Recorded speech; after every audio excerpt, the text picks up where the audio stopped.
توشہ خانہ کیس میں chairman P T I کی سزا معطلی کی درخواست منظور کر لی گئی۔ اسلام آباد ہائی کورٹ نے توشہ خانہ ٹرائل کورٹ کا فیصلہ معطل کر دیا۔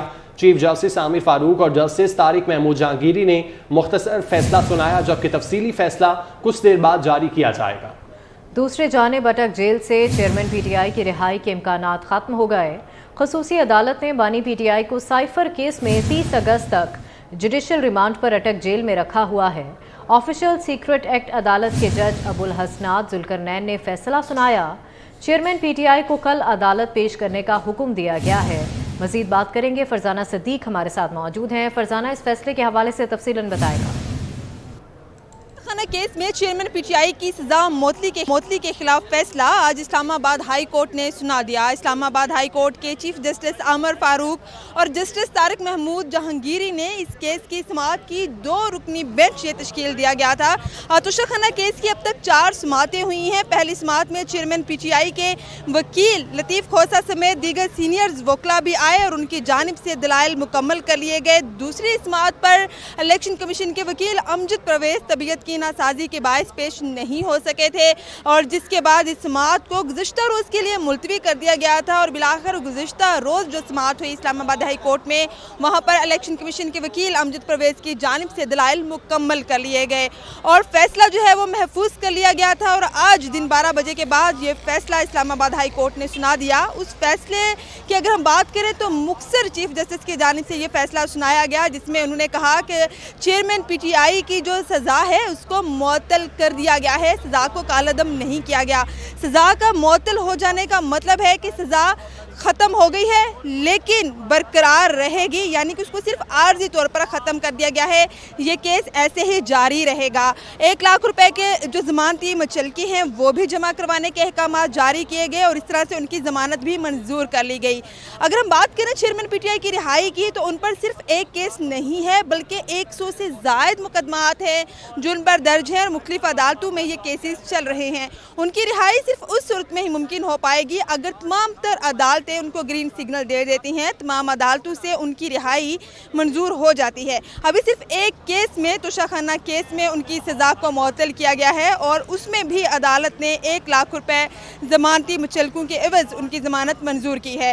یہاں سے تفصیلی فیصلہ جاری ہوگا اور اس کے بعد وہ جو ایک روپکار جس کو ہم عام الفاظ میں کہتے ہیں وہ اٹک جیل میں جائے گی، سپرڈنٹ اس کو دیکھے گا اور پھر ہی ان کی رہائی کا فیصلہ کیا جائے گا۔ لیکن تب تک ان کی کسی اور کیس میں گرفتاری ہو چکی ہوگی، جیسے کہ ذائقہ کا کہنا ہے کہ سائفر کیس میں ایف آئی اے کی ٹیم بھی وہاں پر روانہ ہو چکی ہے۔ اس میں سارے فیصلے کی روشنی میں اگر ہم مختصر بات کریں تو چیئرمین پی ٹی آئی کی سزا معطل کر دی گئی ہے، لیکن ان کا جو کیس ہے وہ ایسے ہی جو ہے وہ چلتا رہے گا۔ جیسے ہی تفصیلی فیصلہ آئے گا اس میں یہ واضح ہوگا کہ کون سی عدالت میں مزید یہ پروسیڈنگ ہوگی، کون سے جسٹس ہیں جو اس کیس کو سنیں گے۔ جب تک یہ کیس مکمل طور پر ختم نہیں ہو جاتا تب تک اس کی سزا کالعدم نہیں ہوگی۔ ابھی فی الحال طور پر توشہ خانہ کیس میں ان کی سزا کو صرف معطل ہی کیا گیا ہے۔ فرزانہ، آپ کا بہت شکریہ۔ چیئرمین تحریک انصاف کی سزا معطلی کے باوجود رہائی نہیں ہو سکے گی۔ بانی پی ٹی آئی کو کل تک جوڈیشل ریمانڈ پر ایف آئی اے کے حوالے کر دیا گیا۔ اسلام آباد انتظامیہ نے اہم اجلاس طلب کر لیا ہے۔ تفصیلات بتا رہے ہیں طیب سیف۔ انصاف کو اسلام آباد ہائی کورٹ سے ریلیف تو مل چکا ہے، مگر ان کی مشکلات جو ہیں وہ کسی صورت میں کم نہیں ہو رہی۔ خاص طور پر اگر ہم بات کرتے ہیں ایف آئی اے کی، تو ایف آئی اے نے آفیشل سیکرٹ ایکٹ کے تحت بانی تحریک انصاف کے اوپر 15 اگست کو ایک مقدمہ درج کیا تھا جس میں سائفر کی گمشدگی کا حوالہ دیا گیا تھا۔ اس مقدمے کے اندر ان کی جو گرفتاری ہے وہ ڈال دی ہے اور خاص طور پر ان کو جو ایف آئی اے کی جو ٹیم ہے وہ اب سے کچھ دیر کے بعد اٹک روانہ ہو سکتی ہے اور وہاں سے جا کے تحریک انصاف کے چیئرمین ہیں ان کو وہاں سے گرفتار کیا جا سکتا ہے۔ اس کے حوالے سے جو اسلام آباد انتظامیہ ہیں ان کی جو بڑے ہیں ان کی جو ایک اہم بیٹھک ہوئی ہے، اس بیٹھک کے اندر فیصلہ کیا گیا ہے کہ کیا تحریک انصاف کے چیئرمین ہیں ان کو ابھی تک اٹک میں رکھنا ہے یا ان کو اڈیالہ منتقل کرنا ہے۔ اس کا فیصلہ جو ہے ابھی نہیں ہو سکا، لیکن اب سے کچھ دیر کے بعد طیب، آپ کا بہت شکریہ، تفصیلات سے آپ آگاہ کر رہے تھے۔ اسی بارے میں بات کرتے ہیں، ہمارے ساتھ موجود ہیں ماہر قانون حافظ احسان احمد ہمارے ساتھ موجود ہوں گے، جبکہ یحییٰ فرید بھی ہمارے ساتھ موجود ہوں گے۔ سب سے پہلے رخ کرتے ہیں حافظ احسان احمد کا۔ حافظ صاحب، بہت شکریہ آپ کا وقت دینے کا۔ آج جو فیصلہ آیا ہے، چیئرمین پی ٹی آئی کو رہا کرنے کا کہا گیا ہے توشہ خانہ کیس میں، کیا کہیں گے آپ اس متعلق؟ کے مرتکب ہوتے ہیں انڈر سیکشن 167 تو ان کے خلاف ایکشن کیا جائے۔ اب لیگلی اسپیکر نے اس ریفرنس کو ریسیو کرنے کے بعد اس کی جو کمپیٹنسی ہے ان ساری چیزوں کو دیکھنے کی وہ الیکشن کمیشن آف پاکستان ہے. الیکشن کمیشن آف پاکستان کو ریفرنس بھجوایا گیا اگست کے اندر, اور اگست کے بعد اس کے اوپر ہیئرنگز ہوئی اور اس کو فارمر پرائم منسٹر نے اس کو فوری طور پہ جواب دیا ان جو کوشچن سے ریفرنسز کے اندر. اور اس کے اندر جو انہوں نے چیز کو مانا وہ یہ مانا کہ جی بالکل یہ بات ٹھیک ہے کہ میں نے یہ انکم ریسیو کی ہے, لیکن میں نے اس کو اپنے ٹیکس ریٹرنز کے اندر اور اپنی ویلتھ اسٹیٹمنٹس کے اندر ڈکلیئر کیا ہے. لیکن لا یا کانسٹیٹیوشن یہ کہتا ہے کہ اگر آپ ممبر نیشنل اسمبلی ہیں تو جو آپ ڈکلیریشن الیکشن کمیشن کو فائل کریں گے انڈر دی الیکشن ایکٹ, اس کی اگر غلط ہے تو اس کے کانسیکوینس کی رسپانسبلٹی آپ پہ آتی ہے. اور یہی وہ چیز ہوئی کہ جس کے اوپر الیکشن کمیشن آف پاکستان نے اس ڈیفینس کو نہ مانا اور انہوں نے ایک فیصلہ کیا, اور اس فیصلے کے اندر جو تھا انہیں کرپٹ پریکٹسز کے اندر بھی لے کے آئے, 174 کے اندر بھی لے کے آئے, اور 63(1)(p) کے اندر انہیں for the remaining term of the national assembly disqualify کر دیا گیا. اب فارمر پرائم منسٹر نے اس فیصلے کو جو 21 اکتوبر کا آیا تھا اس کو چیلنج کیا بفور دی اسلام آباد ہائی کورٹ, اور اس کی سسپینشن بھی سی کی. اس کے اوپر ایک ہیئرنگ ہوئی, لیکن وہ آج تک بھی معاملہ جو ہے وہ ابھی تک وہاں پہ پینڈنگ ہے, اور اس کے اوپر کوئی فیصلہ جو ہے وہ نہیں ہوا. نہ وہ الیکشن کمیشن کی فیصلہ سسپینڈ ہوا ہے, نہ اس کے اوپر فردر پروسیڈنگز ہوئی ہے. لیکن چونکہ یہ آف شوٹ تھا جو 190 کے اندر سیکشن کے اندر الیکشن ایکٹ کے اندر یہ بھجوایا الیکشن کمیشن نے to the district and session جج, اور اس کے اوپر پروسیڈنگز ہوئی, اور وہ آپ نے دیکھا ہوگا کہ اس پروسیڈنگز کو کئی دفعہ جو ہے وہ اسلام آباد ہائی کورٹ میں بھی چیلنج کیا گیا, سپریم کورٹ کے اندر بھی چیلنج کیا گیا, اور سپریم کورٹ سے پھر واپس اسلام آباد ہائی کورٹ. لیکن اس پروسیڈنگز کے اوپر کسی بھی جگہ کو آرڈر نہیں تھا کہ اس کو روکا جاتا. ٹھیک ہے, حافظ احسان صاحب ساتھ ہی رہیے گا. یحییٰ فرید صاحب آپ کے کیا کامنٹس ہیں آج کے فیصلے پہ؟ سسپینشن اور سینٹینس آج ہوئی ہے وہ ایک آرڈینری ریلیز ہے, روٹین ریلیز ہے ڈیلی بیس کے اوپر. عدالتوں میں اس طرح کے سینٹینسز جو 3 ایئرس کے نیچے کے ہو اس میں یہ سینٹینس مل جاتا ہے. لیکن مجھے یوں لگتا ہے کہ اسلام آباد ہائی کورٹ میں پھر بھی اس کو ایک ایکسٹرا آرڈینری ریلیز دی گئی ہے, کیونکہ جو کنڈکٹ ہے اپیلنٹ کا وہ بہت پور تھا اور نوکشیس تھا. پی ٹی آئی اپنے سوشل میڈیا ہینڈل سے چیف جسٹس عامر فاروق کے خلاف ایک بہت سیویئر کیمپین چلا رہے تھے. I think P T I کو ایک اپنے سوشل میڈیا سے انکنڈیشنل اپالوجی دینی چاہیے سب سے پہلے تو, جو انہوں نے ٹویٹس کی چیف جسٹس عامر فاروق کے خلاف, کیونکہ آج دیکھے جج صاحب نے سب کچھ اگنور کر کے وہ سینٹینس کو سسپینڈ کیا.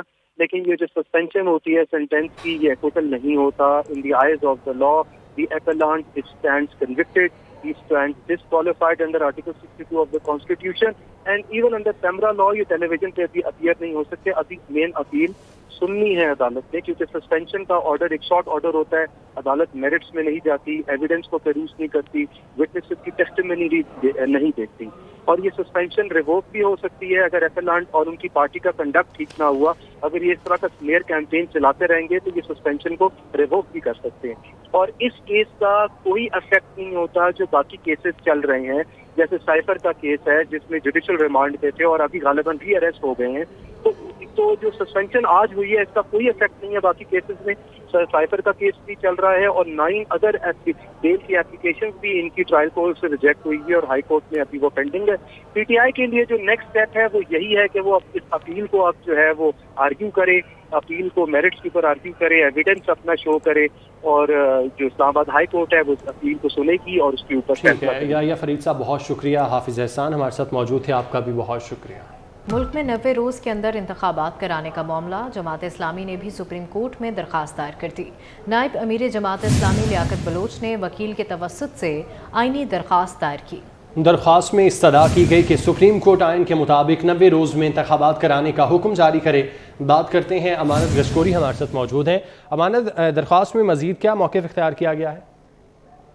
جی, اس سے قبل تحریک انصاف نے بھی سپریم کورٹ میں 90 روز میں انتخابات کرانے کی درخواست دائر کی, اور اس کے علاوہ ایک وکیل ہیں انہوں نے بھی درخواست دائر کی. تاہم آج جماعت اسلامی کی جانب سے بھی درخواست دائر کی گئی ہے, اور جس میں یہ استدعا کی گئی ہے کہ سپریم کورٹ 90 روز میں انتخابات کرانے کا حکم دے, اور نگران حکومتوں کو یہ احکامات جاری کیے جائیں کہ وہ الیکشن کمیشن کی معاونت کریں کہ الیکشن کے جتنے بھی انتظامات ہیں اس میں معاونت کی جائے. جبکہ موقف یہ اختیار کیا گیا ہے کہ آئین کا آرٹیکل 224 جو ہے اس میں واضح طور پر یہ لکھا ہوا ہے کہ جب اسمبلیاں تحلیل ہوتی ہیں تو اس کے بعد 90 روز کے اندر انتخابات ہوتے ہیں.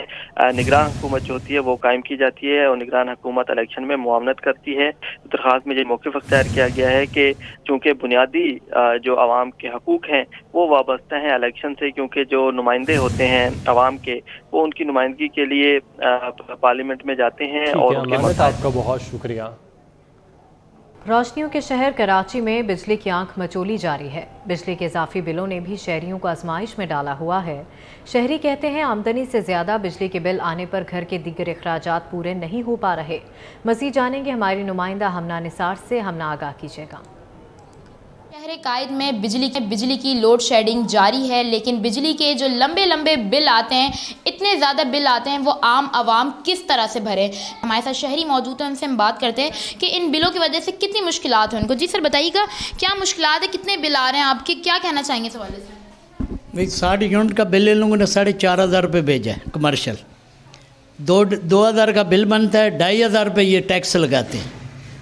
اچھا سر آپ بتائیے گا کہ ظاہر ہے جب اتنے بل آتے ہیں اور جو عام کمانے والے انسان ہیں وہ کیسے چلاتے ہیں، گھر کا گزارا کرنا کتنا مشکل ہو جاتا ہے؟ مشکل تو بہت ہے، اگر 5,000 6,000 ہزار روپے بل آ رہا ہے تو آدمی کہاں سے دے؟ نہ کام دھندے ہیں، بیکار سر پہ ہاتھ رکھ کے بیٹھے ہوئے ہیں۔ کوئی آتا ہے ایک آدھا کام آتا ہے وہ بنا لو، 400-500 روپے خرچ کر لو، پھر وہ نہ بجلی نہ گیس نہ پانی جوس۔ آج یہاں کے غریب عوام کو بہت زیادہ متاثر کیا جاتا ہے، نہ صرف لیاری کے علاوہ پورے شہر بھر میں بل کی یہی کنڈیشن ہے، اور یہاں کے لوگ پریشان ہیں کہ انتظامیہ کو سوچنا چاہیے، حکومت کو سوچنا چاہیے کہ عوام کے لیے کوئی سہولت دی جائے۔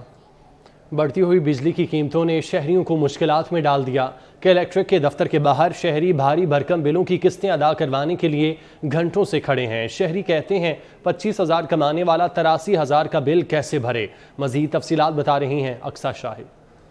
بالکل، میں اس وقت الیکٹرک کسٹمر کیئر سینٹر کے باہر موجود ہوں، جہاں شہریوں کی بڑی تعداد جو ہے وہ بڑھتے ہوئے بلوں میں اضافے میں جو ہے وہ انسٹالمنٹ کروانے آئی ہے۔ کسی کا بل جو ہے وہ 20,000 کا ہے تو کسی کا 2,000 کا ہے، کسی کا 66,000 کا ہے۔ اس وقت شہریوں کی بڑی تعداد یہاں پر موجود ہے جو اپنی کمپلین لے کر آئی ہوئی ہے۔ ان سے بات کر لیتے ہیں اور جانتے ہیں کہ بتائیے گا آپ کا جو ہے وہ کتنے کا بل آیا ہے؟ میم یہ تقریباً 74,000 کا بل ہے، 1200 یونٹ کے ساتھ۔ سیم ہمارا اوپر ایک فلور بنا ہوا ہے، بالکل وہ بھی 3 کمرے، ایک فریج وہاں پہ یوز ہو رہا ہے۔ 139 یونٹس ہیں یہاں پر، دیکھیں تو 1200 یونٹس ہیں۔ ان کے پاس آؤ، ان کو بولا ہے کنڈا چیک کرواؤ۔ ہمارے پہلے تو میٹر ہی ہمارے گھروں کے ساتھ نہیں ہے، ہمارا اگر گھر ادھر ہے تو میٹر ادھر لگایا ہوا ہے۔ ان لوگوں کو کہو، ریکویسٹ کرو، یہ لوگ کہتے ہیں ہمارا کام نہیں ہے، 118 والوں کو کال کرو۔ 118 والوں کو کال کرو تو وہ کہتے ہیں ادھر آ جاؤ۔ صبح سے ذلیل کر رہے ہیں، ادھر سے ادھر، ادھر سے ادھر۔ بل کی بات کرو، وہ کہہ رہے ہیں ہماری ریڈنگ خراب ہوگی ہے۔ بھائی ریڈنگ خراب ہوگی ہے تو ریڈنگ والے کو نااہل کر دو، پھر وہ ڈیزرو ہی نہیں کرتا یہ جاب۔ اب یہ 74,000 ہم نے کوئی فیکٹری لگائی ہوئی ہے 3 کمروں کے میں۔ اتنی بجلی جاتی ہے، اس کے باوجود جو ہے وہ بل پورے آ رہے ہیں، اس کے باوجود شہریوں کو بجلی جو ہے وہ فراہم نہیں کی جاتی، پھر شہری بل بھرنے پہ جو ہے وہ مجبور ہیں۔